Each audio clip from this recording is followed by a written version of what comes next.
Hello everyone, I hope you are doing well. Today we'll talk about how to fix or how to solve the problem of DHgate. You will go to settings. Here in this page we click on apps, default apps, app settings.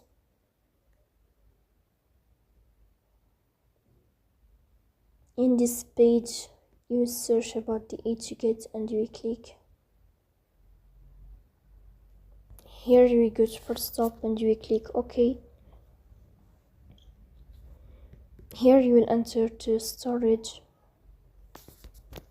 Then we click on clear cache. In the end you will turn off your phone.